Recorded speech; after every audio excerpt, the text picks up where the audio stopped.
Udah berapa kali aku nanya ini.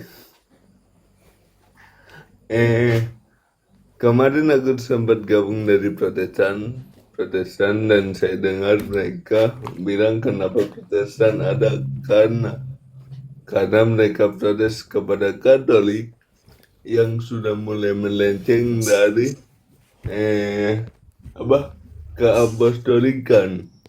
Jadi bukan lagi ajaran yang diwarisi oleh para rasul.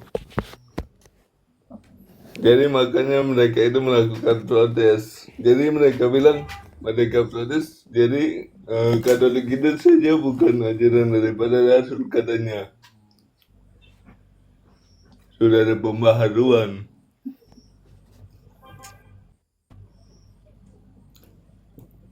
Begitu Badar.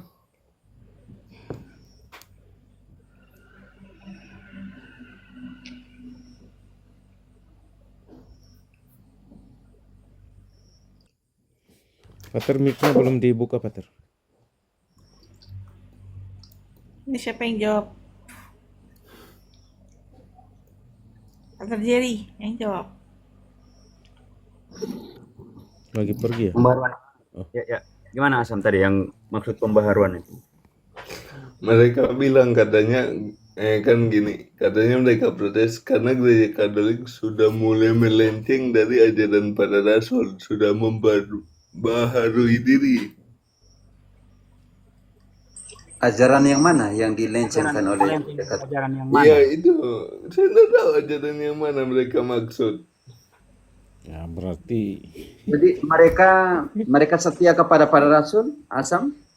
Iya mereka bilang mereka ikut ajaran para rasul. Menurut Kalau mereka begitu, Katolik sudah melenceng. oke Marcel, engkau baca dulu Efesus 2 ayat 20. Efesus 2 ayat 20. Namun aku hidup, tetapi bukan Efesus 2 sorry, Efesus Pak. 2 Efesus 2 ya? Sorry. 20. Mana Efesus? Oke.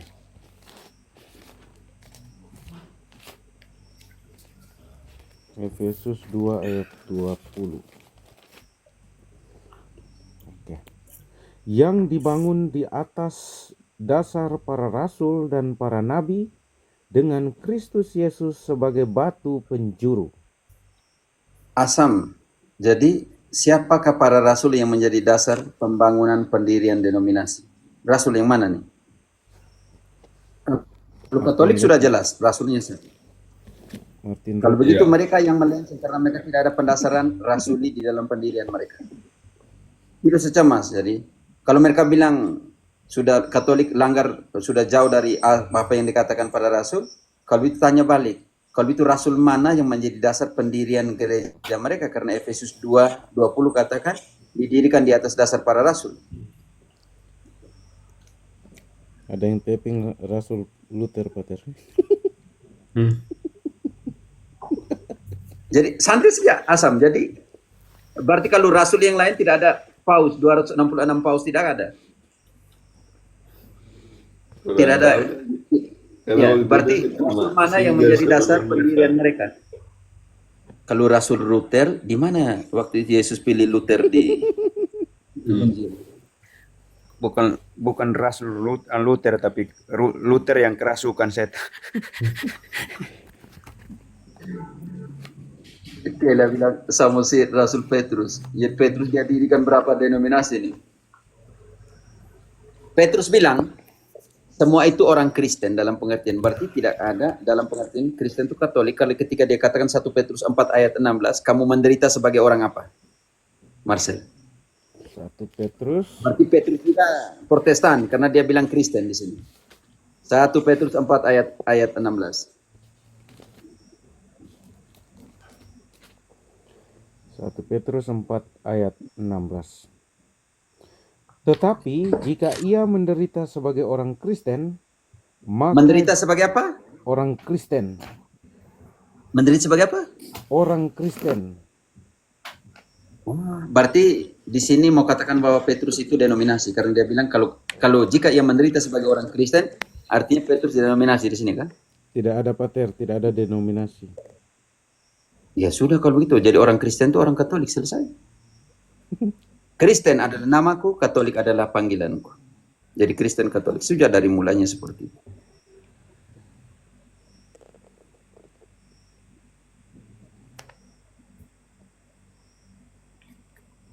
Oh ya, Elian Miron pasti sudah mati, dia pergi ke sana untuk ketemu dengan Luther, baru dia pulang lagi. Karena itu dia bilang, Rasul Luther sudah ada di surga, dia tahu dari mana.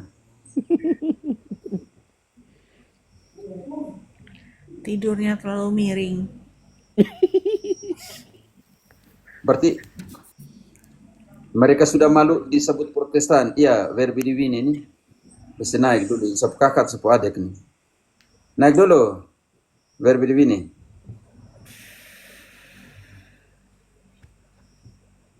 Begitu ya, Asam. Jadi siapa yang berarti siapa yang ikut Rasul di mereka atau kita? Jadi kalau mereka tunjukkan Rasul siapa yang menjadi dasar pendirian denominasi mereka punya.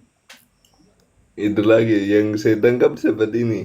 Kita melakukan protes kepada gereja mula-mula, baru Protestan melakukan protes kepada kita. Itu maksud dari mereka sampai mereka ada. Kita protes mula-mula berarti kita juga paus sampai dengan sapasnya kalau begitu. Tidak ada paus lagi. Iya, itu maksud mereka kemarin yang saya tangkap. Yang bilang tadi Christian apa teologi yang mau tunjukkan semua data bahwa kita denominasi itu. Tunjuk sih. Hanya tadi saya mau diskusi hanya karena sudah tanpa etika ya sudah ngapain, mendingan turun dan pergi kacau room sih ya. Bukan Jadi karena begitu. takut ya. Bukan karena takut, karena memang tidak saling dengar nih. Kita datang sini kalau tidak saling dengar kita macam anak TK juga lebih baik. Kalau kita bilang diam, anak TK diam toh. Betul, pater. Jadi begitu Asam, kalau misalnya orang mereka memframing seperti itu ya tanya saja, tunjukkan kepada kita datanya mulai dari Rasul yang mana sampai urutan sampai sekarang. Kalau kita jelas mulai dari Petrus urutannya sampai di sini dan di gereja bagian ini sudah jelas semuanya itu. Saya kira Pater Kavi pernah bagikan di beberapa kali live kurang lebih bahwa misalnya gereja di Efesus itu ini oleh mereka yang ini lengkap punya kita, jadi nggak usah, atau kadang mereka hanya memframing saja, maka harus lebih kritis untuk melihat statement-statement mereka. Nah, kalau Rasul ya, kalau kita ngomong Rasul yang pertama urutannya jelas, punya kita jelas. Yang kedua, di dalam tradisi, di dalam diri mereka itu tidak ada yang namanya suksesi apostolik. Jadi tidak perlu untuk di pikiran kacau soal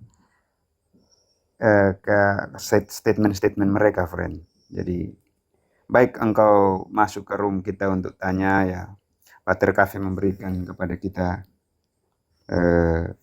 pemahaman-pemahaman dan kita saling melengkapi. Kami juga saling melengkapi satu sama lain. Itu aja. Menurut Chris dan Cece saya izin turun ya. Saya izin turun dulu lah. Terima kasih semuanya. Pater, terima kasih, Pater. Yuk, Bruder semua yang di komen dan yang di bawah. Terima kasih. Terima kasih Pater Jerry. Salve semuanya. Tuhan Romo berkati Cafe semua. waktunya Amin, sisa amin. berapa lama lagi? Masih setengah jam. Oke, setengah jam lagi ya. Menurut Chris Bang Papilaya, kepausan itu ada di abad ke-5. Siapa itu Chris Papilaya? Enggak tahu. Bang Loyola, ada yang mau ditanyain? Selamat malam Bang Loyola. Wih, Ignatius Loyola. Selamat malam, terima kasih host, terima kasih Romo Cafe. Iya, perkenalkan diri dari mana Bang?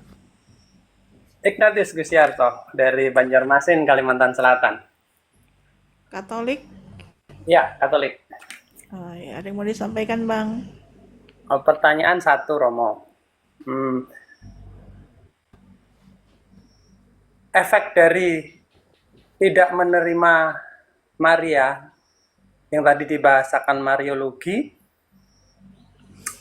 apakah ini bisa saya sandingkan dengan kata pembukaan dari Romo waktu jam-jam pertama tadi, jika pengajarannya tidak benar, maka juga tidak akan sampai ke Yesus yang benar. Saya ambil implikasinya, apakah jika ini benar, implikasinya bagaimana dengan keselamatan? Apakah bisa tetap terjadi keselamatan? Pertanyaan kedua ini tadi baru dapat karena dari pertanyaan Azam tadi. Teman Kristen pernah berbicara bahwa dasar rasul yang mana? Bukankah Martin Luther King juga mengambil PB yang diambil dari Katolik? Otomatis Bukan Martin Luther King. Ya, itu Martin Luther. Martin Ya. Luther King di Amerika Serikat. Martin Luther mengambil PB dari Katolik. Otomatis itu juga berdasarkan para rasul. Sehingga mereka dengan PD juga mengatakan, ya PB kan para rasul. Jadi tidak heran bahwa kami pun juga mengimani para rasul. Bahkan di dalam kebaktian mereka juga selalu ada pengakuan iman rasuli yang dibacakan secara aklamasi oleh mereka. Ini bukan pertanyaan saya, tapi mendadak aja. Tapi yang poin saya adalah efek dari yang tidak benar, apakah berefek benar tidak sampai kepada Yesus yang benar? Implikasinya bagaimana dengan keselamatan, soteriologinya? Terima kasih, Romo. Oke. Bisa dipahami. Oke, mulai dari yang kedua ya. Bagaimana implikasi dalam bagaimana dengan soteriologi dari hal-hal yang menjauhkan diri dari kebenaran ini. Saya katakan bahwa ada namanya pembenaran setengah. Bisa dimengerti? Ya. Bagaimana pembenaran setengah itu? Apakah pembenaran setengah ini artinya masih ada satu lagi untuk melengkapi supaya menjadi Betul. menjadi utuh? Bagaimana dengan pembenaran setengah ini? Oke. Apakah semua yang ingat Efesus bilang gereja itu dimasukkan dalam satu tubuh untuk mendamaikan mereka yang berjauhan, bermusuhan, disatukan dalam satu tubuh, disatukan dalam satu gereja, bukan dipisahkan. Ya. Paulus bilang kita satukan dalam satu gereja, mereka bilang kita pisahkan gereja ini. Itu sudah bertentangan secara biblis teologis atau tidak? Ya, bertentangan, Romo. Oke, kita bantu. Marcel, engkau bantu. Efesus 2, semua kita yang bertentangan ini disatukan di dalam apa? Mulai dari baca dari ayat 15. Efesus 2, mulai dari 15. Efesus 2:15. Sebab dengan matinya sebagai manusia, ia telah membatalkan hukum Taurat dengan segala perintah dan ketentuannya untuk menciptakan keduanya menjadi satu manusia baru di dalam dirinya, dan dengan itu mengadakan damai sejahtera, dan untuk memperdamaikan keduanya di dalam satu tubuh dengan Allah oleh salib, dengan melenyapkan perseteruan pada salib itu. Tahan. Pak Igina, Ya. semua yang terpecah-pecah itu disatukan di dalam satu tubuh. Tahu nggak tubuh itu menurut Paulus? Tubuh itu gereja. Gereja, Kolose 1:18. Disatukan di dalam, ganti jemaat itu jadi gereja supaya kita lebih paham. Oke, tubuh itu apa? Dia adalah kepala tubuh, yaitu Jemaat. baca ayat. Jemaatnya diganti jadi gereja. 1 Kolose berapa? Ya, Kolose 1:18.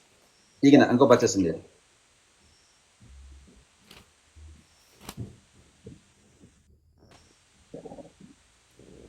Igna. Ialah kepala tubuh, Atau siapa? yaitu jemaat. Yaitu Ialah ganti kepala, jemaat dengan gereja. oh ya, ialah Amin. kepala tubuh, Mas. yaitu gereja. Yaitu gereja.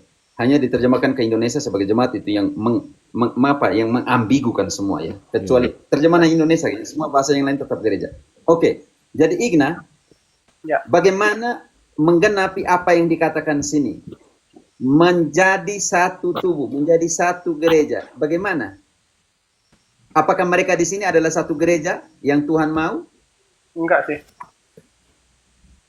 Bagaimana Tuhan mau menyelamatkan yang ini nih, yang dia mau selamatkan.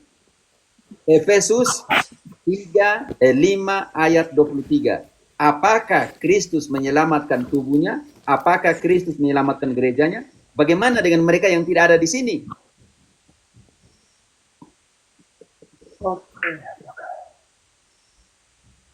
Marcel, Efesus 5 ayat 23. Karena Ganti suami tubuh dengan jemaat dengan gereja. karena suami adalah kepala istri, sama seperti Kristus adalah kepala gereja. Dialah yang menyelamatkan tubuh. Karena itu Dia siapa yang menyelamatkan gerejanya? Kristus. Ignas. Kalau mereka bilang mereka iman rasuli, tetapi tidak ada di dalam satu gereja, bagaimana Kristus datang menyelamatkan? Nah, berat ini ya.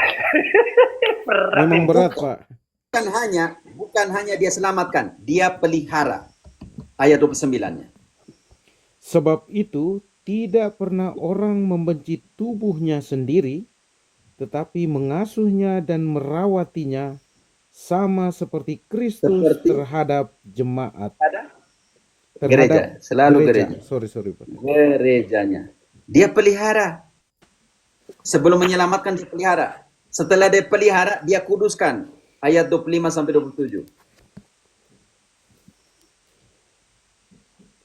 Hai suami, kasihilah istrimu sebagaimana Kristus telah mengasihi gereja, dan telah menyerahkan dirinya baginya untuk menguduskannya sesudah ia menyucikannya dengan memandikannya dengan air dan firman, supaya dengan demikian ia menempatkan gereja di hadapan dirinya dengan cemerlang tanpa cacat atau kerut atau yang serupa itu, tetapi supaya gereja kudus dan tidak bercelah.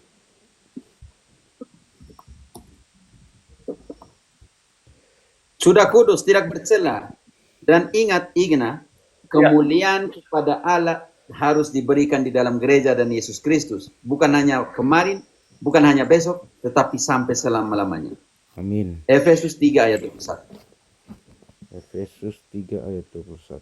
3 ayat 21. Kemuliaan untuk Allah itu harus diberikan di mana?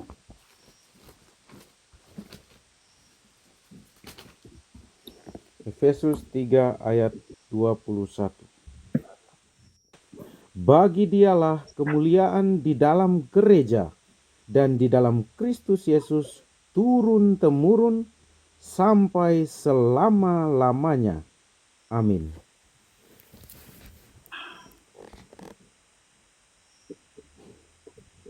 Dia pelihara, dia sucikan, dia selamatkan, dan kemuliaan harus diberikan kemuliaan kepada diberikan di dalam gereja. Sekarang gereja mana yang dia selamatkan? Ignas tolong mute. Gereja mana yang dia pelihara? Gereja mana yang dia sucikan sendiri dengan pengorbanannya? Harus ada satu gereja. Iya. Yang mana? Ya, Katolik sih. Yang dia dirikan. Yang dia dirikan. Ya. Yang dia dirikan, yang di dalamnya dia memasukkan orang-orang yang diselamatkan. Marcel, kalau engkau bahasa Inggris lebih baik. Kisah 2 ayat 47. Ignas, engkau punya American Bible atau apa yang dalam bahasa Inggris? Enggak punya. Oke, Kisah 2 47 kalau Marcel dapat. Sambil memuji Allah, dan mereka disukai semua orang, dan tiap-tiap hari Tuhan menambah jumlah mereka dengan orang yang diselamatkan. Oke, Tuhan menambahkan mereka dalam pengertian ini eklesia, gereja. Saya baca di dalam American Bible, tapi dalam Spanyol ya. Nah, saudara-saudariku yang tugas ini penting sekali. Makanya engkau kalau dapat Inggris bagus di situ. Di Inggris ya. Saya Alabando a Dios y hallando favor con todo el pueblo, el Señor añadía cada día número a la iglesia, ke dalam gereja, dengan orang-orang yang diselamatkan. Engkau ada American Bible yang Inggris punya tidak? Atau terjemahan Inggris ada? Kata Charles di situ? tidak ada, Pater. Saya pakai Storong sih ya, saya pakai di situs Protestan saja langsung. Interlineal, sebentar sedikit. Tunggu, Badar tadi di mana Badar? Di mana? Ayatnya. Saya ada yang bahasa Inggris. Oh, Kisah. Oh, iya. Kisah Kisah para Rasul. 2 ayat 47. 2:47. Coba dibaca, Asam. Tunggu ya. Kisah. Ini dari 2:47.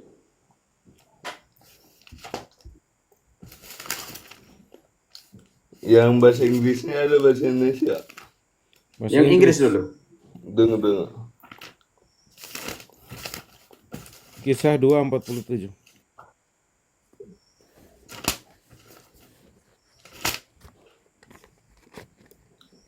Kisah 2:47.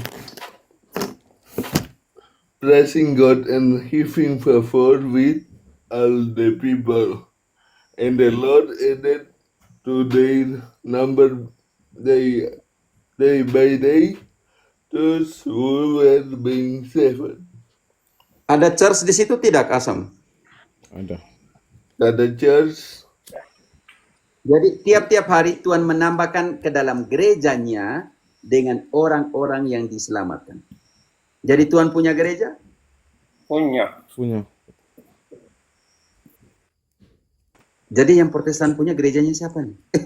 Kalau Tuhan punya hanya satu? Ini yang American Bibles, tapi Spanyol untuk belajar. Jadi yang Protestan punya kita jawab dengan seperti ini. Jadi penjelasannya ada di bawah semua. Terima kasih. Jadi implikasinya sebenarnya kita lebih penting untuk menarik mereka ke dalam gereja ya, daripada kita menawarkan pada orang-orang non-Katolik, misalkan Muslim gitu di posisi Indonesia ini. Itu ya, Romo. Ya, saya pikir itu karena apa yang diserukan oleh Yesus ya, Yohanes 10:16. Yohanes 10:16.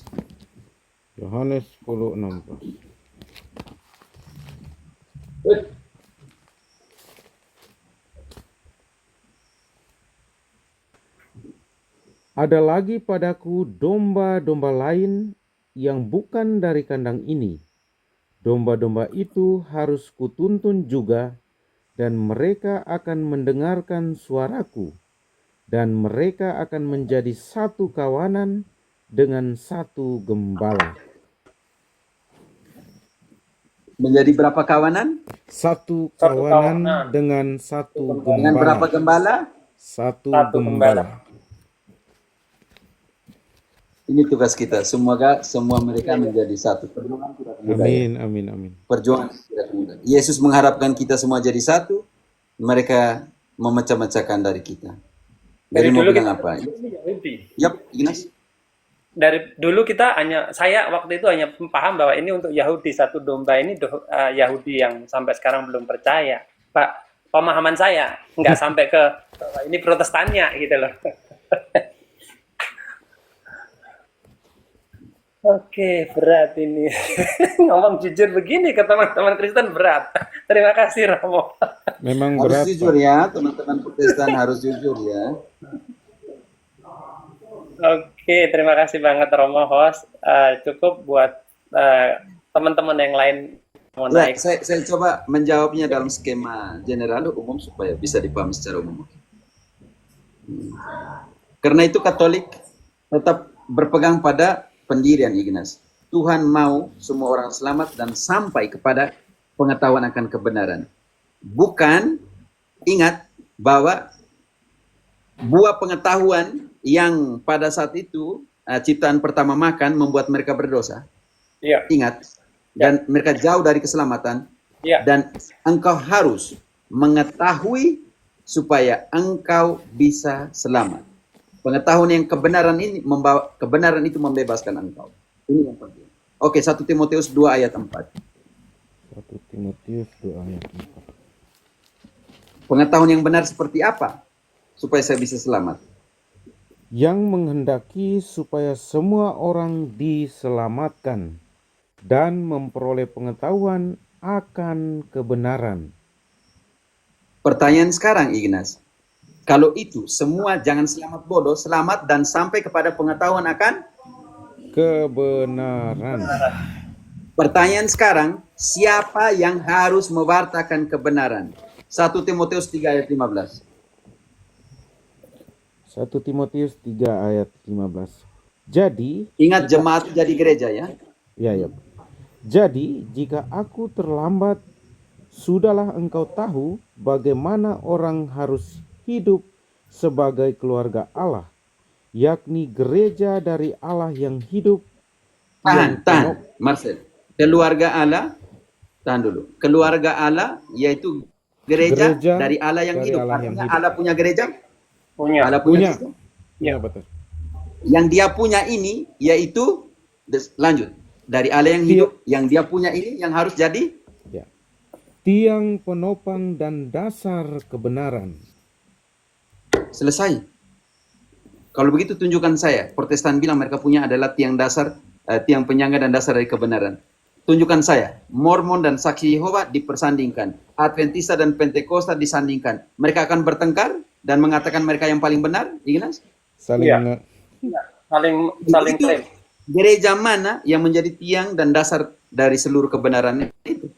Karena Tuhan menghendaki semua orang selamat dan sampai kepada pengetahuan akan kebenaran. Kalau begitu, kebenaran objektif, bukan subjektif. Bukan Dan siapa yang menjaga kebenaran itu sampai 2000 tahun lebih?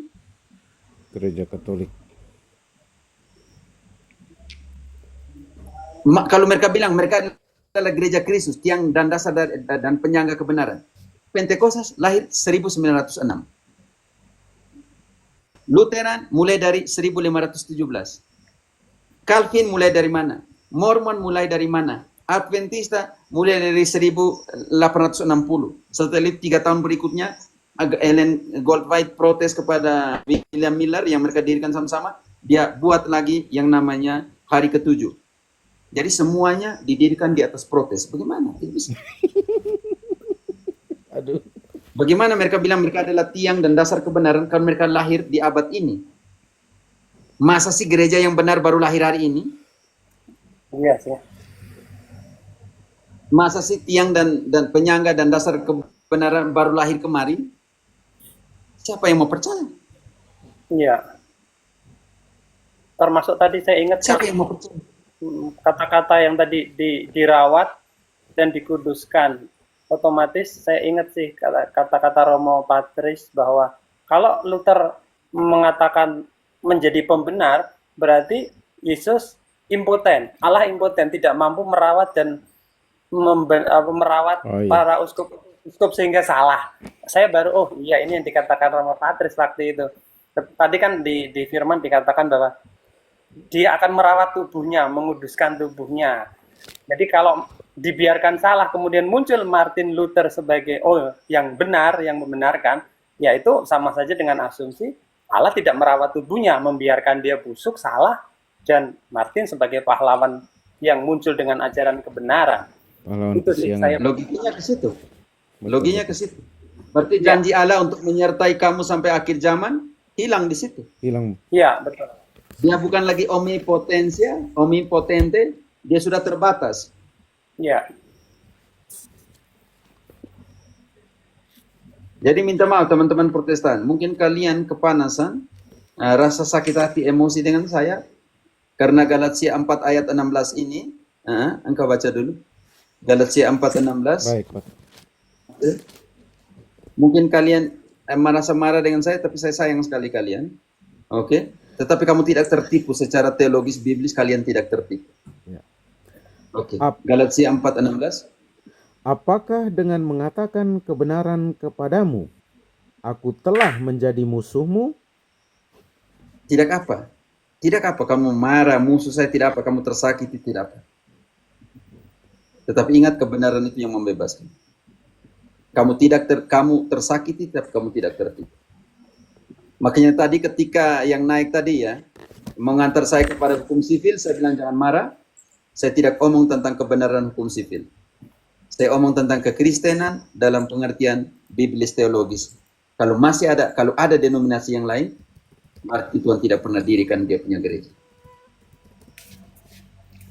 Mantap. Terima kasih Romo.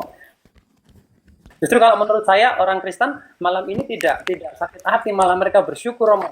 Ada kalimat Harusnya. Romo yang mengatakan, "Hai orang-orang Katolik, kalian jadi yang menyebarkan yang benar kepada orang-orang Kristen." Nah, mereka bahagia, mereka berharap malam ini orang-orang Katolik, ayo turun semua. Mereka bahagia Romo. Oh begitu. Iya. Jadi itu hati-hati karena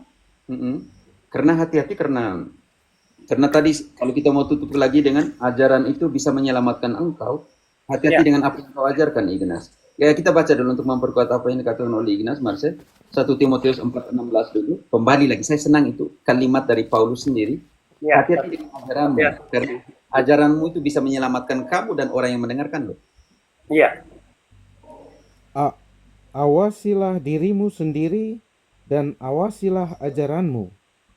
Bertekunlah dalam semuanya itu, karena dengan berbuat demikian, engkau akan menyelamatkan dirimu dan semua orang yang mendengarkan engkau.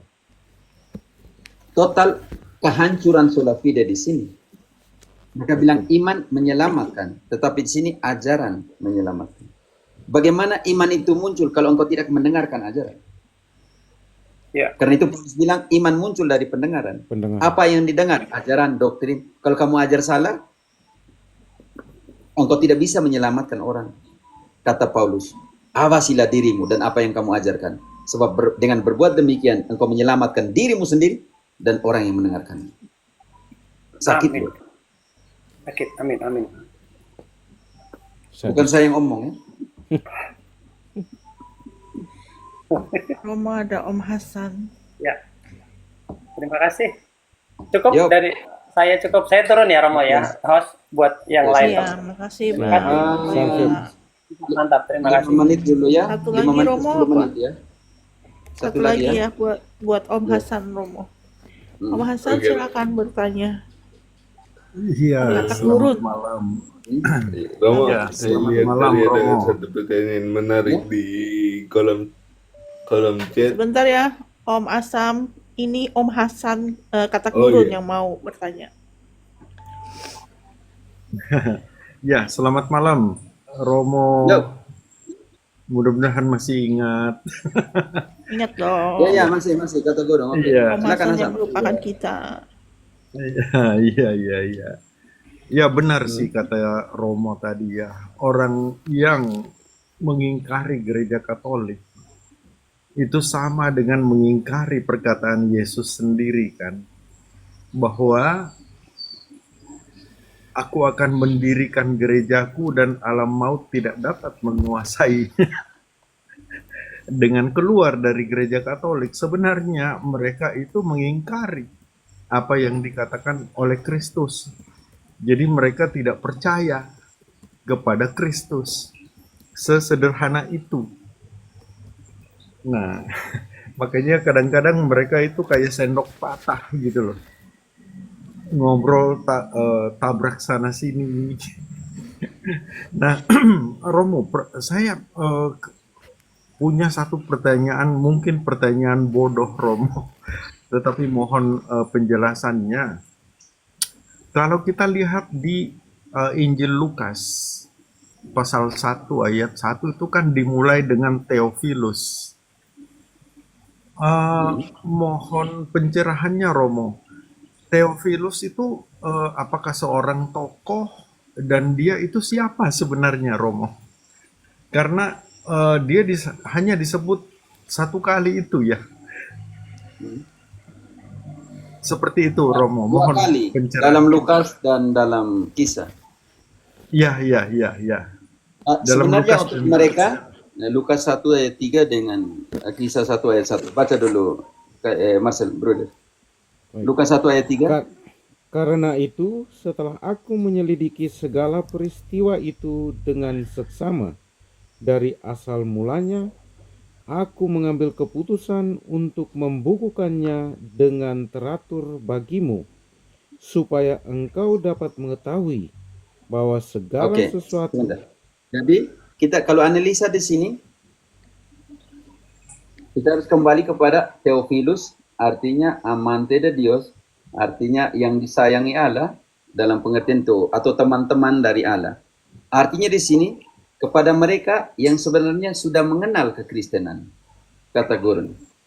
Jadi dia gunakan Theophilus, teman-teman Allah, seperti itu ya, dalam pengertian itu. Bisa juga Oke. dianalisa dalam pengertian yang dia tulis itu kepada mereka yang menjadi sumber dari wawancaranya.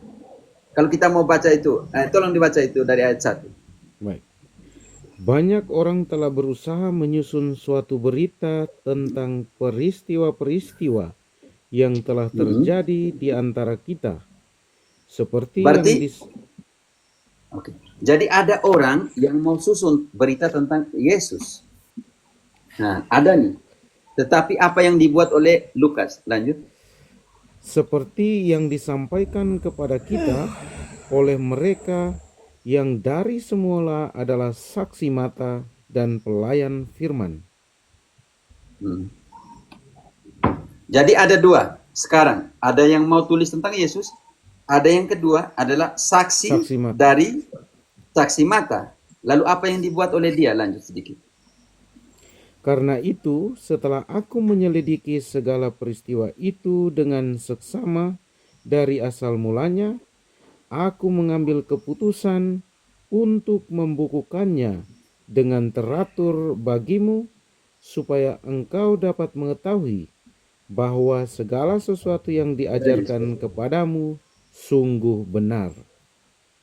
Artinya, yang pertama, semua orang Kristen dalam pengertian ini yang sudah menjadi yang disayangi Allah, amado, arti itu amado por Dios, Theophilus artinya teman-temannya Allah, yang dikasihi Allah, disayangi Allah, seperti artinya orang-orang sebenarnya yang sudah mengenal kekristenan dalam pengertian ini ditulis.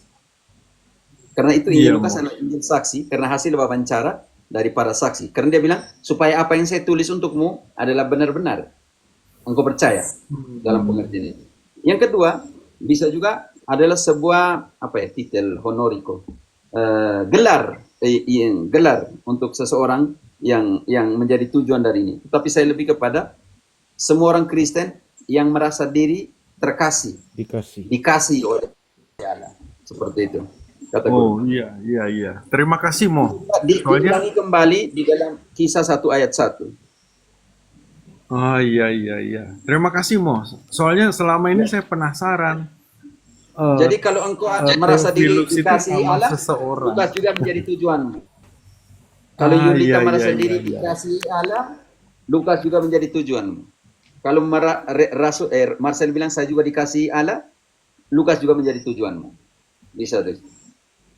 Iya. Terima kasih Mo. Wah.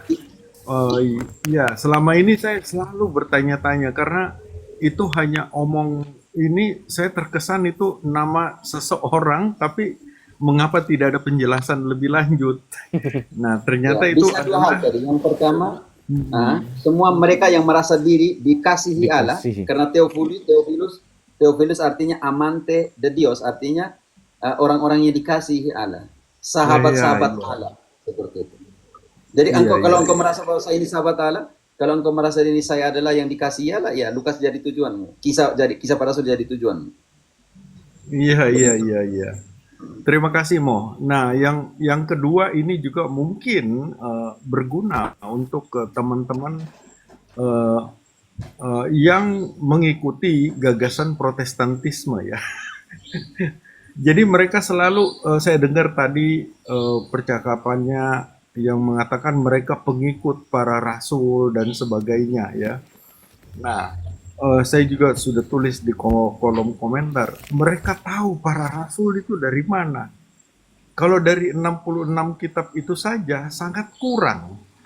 Karena mari kita berhitung yang di eh, perjanjian baru itu kita hanya benar-benar yang dominan hanya 5 rasul, yaitu Matius, Yohanes, kemudian Petrus, Yakobus, dan ini Paulus yang terakhir kan.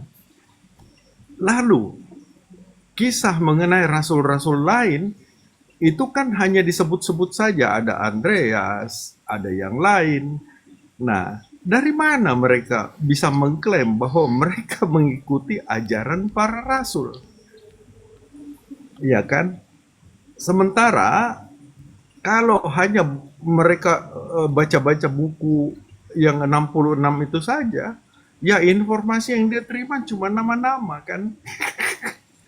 Yang benar-benar aktif di situ menulis Injil misalnya hanya 2, Matius dan Yohanes. Yang lain-lain itu surat, dan yang lain-lain itu pun cuma 3. Petrus, kemudian Yakobus, dan Paulus yang terakhir kan. Jadi apakah para Protestantisme itu bisa membuktikan sejauh mana mereka mengenal para rasul itu? Begitu, Romo. Terima kasih. Oke, terima kasih. Oke. Sekarang saya mau juga kalau mau ada pendeta yang baik hati dan dia belajar kitab suci. Matius itu sebenarnya kita tidak mengenal Matius sebagai yang menulis Matius. Matius itu semua kompilasi tulisan Matius yang pertama dalam Ibrani sebelum ke Yunani. Itu kalau seandainya uskup Hieropolis, uskup Papias dari Hieropolis, kalau dia tidak mengatakan bahwa semua kompilasi ini ditujukan ke Matius, artinya nama Injil Matius yang diberikan kepada Matius adalah hasil dari magisterium dan tradisi gereja yang menamakan bahwa Injil itu Injil Matius. Protestan yang tidak menerima magisterium dan tidak menerima tradisi harus menghilangkan Injil Matius, karena nama kepada Matius itu diberikan oleh Papias tahun sekitar 135-37 yang untuk mengarahkan bahwa Injil ini adalah Matius punya. Artinya kalau Hieropolis, uskup Papias dari keuskupan Hieropolis tidak mengatakan bahwa itu adalah Matius punya, Protestan kenapa kamu terima? Betul, Mo. Karena itu hasil Betul, dari Mo. tradisi dan magisterium yang Tidak. menamakan itu. Iya. Tidak ada Bagaimana satupun mereka tahu ayat bahwa di Markus situ. menulis? Bagaimana mereka tahu bahwa Markus menulis? Betul, Mo. Bagaimana mereka tahu bahwa Markus adalah sekretarisnya Petrus dan menulis hasil khotbahnya Petrus di dalam Injilnya? Kalau gereja tidak mengatakan bahwa Markus menulis berdasarkan apa yang didengarkan dari Petrus.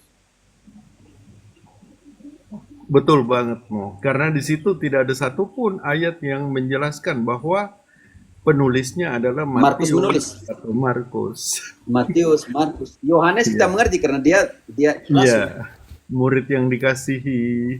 Kita masih bisa ini menghubung-hubungkan ya.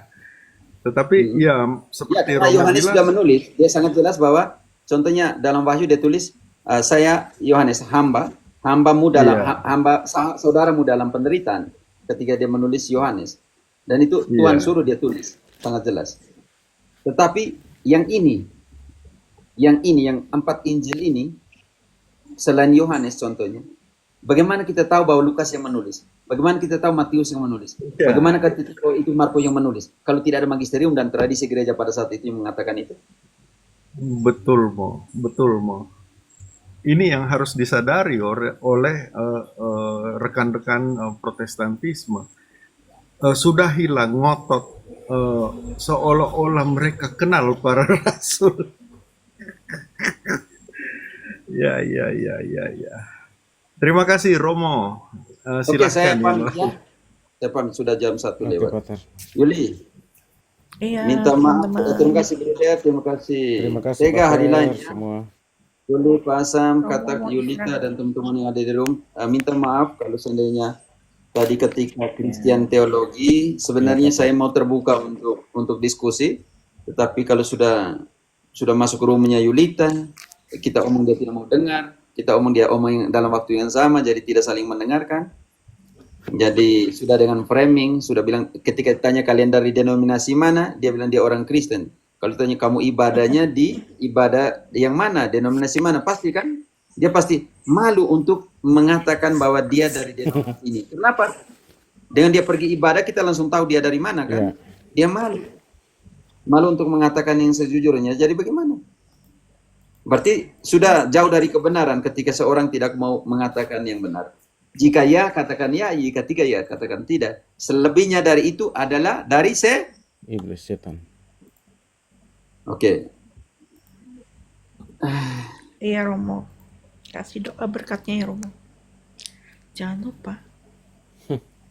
Iya. Terima kasih Mbak Yulita sudah invite juga. Makasih Om Kata Gurun sudah mampir. Oke. Jika ya, ya. Jika tidak, tidak. Teman-teman yang mau naik ke room, kalau kita tanya kalian dari mana, beritahulah. Kalau tidak, bagaimana Matius 5:37 mengatakan? Kalau ya, ya. Kalau tidak, tidak. Selebihnya datang dari setan. Mereka takut diserang dengan ayat Romo. Kalau sebutin denom kan kita tahu, oh pemikiran denom ini.